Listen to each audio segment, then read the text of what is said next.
pensais pas qu'en France, en fait, pays des droits de l'homme et où la liberté est régulièrement mise en avant, où la liberté d'expression est régulièrement sollicitée et mise en avant, je pensais pas que exprimer mon indignation à travers les réseaux sociaux, que j'allais en fait me retrouver à être condamnée. En effet, le 16 septembre, j'ai eu une perquisition à mon domicile.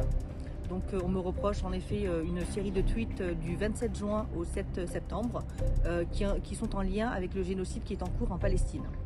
Et donc en effet, j'ai eu 46 jours de détention.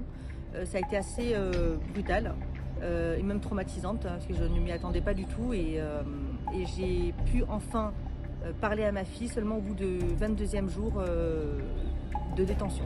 Non, je considère que j'ai eu un traitement totalement injuste et je me sens vraiment maltraitée en fait, par la justice niçoise. C'est vraiment une condamnation totalement sévère, alors que je présente vraiment les outils nécessaires en fait, pour ne pas forcément être condamnée de cette manière-là. Et je ressens que c'est une répression politique. Pour vous, c'était un procès politique? Ah oui, totalement. Pour moi, c'est un procès politique, ce qui s'est passé.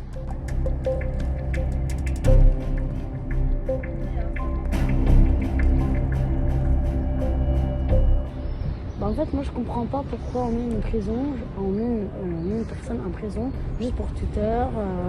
Après, il commence à parler mal de ma mère. Je vois des commentaires qui parlent mal de ma mère aussi.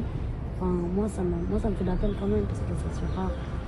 J'ai passé 46 jours sans ma mère, c'était très dur en vrai parce que je suis proche de ma mère. Donc, en fait, j'ai peur parfois quand ma mère sort, genre tout seul. Et en fait, j'ai peur qu'ils reconnaissent ma mère, qu'ils commencent à dire des méchancetés sur ma mère. Et oui, du coup, j'essaie de profiter de ma mère parce qu'on a qu'une seule mère dans la vie. Durant les 46 jours de détention, je pensais vraiment que j'étais toute seule à la maison d'arrêt, toute seule face à la justice niçoise.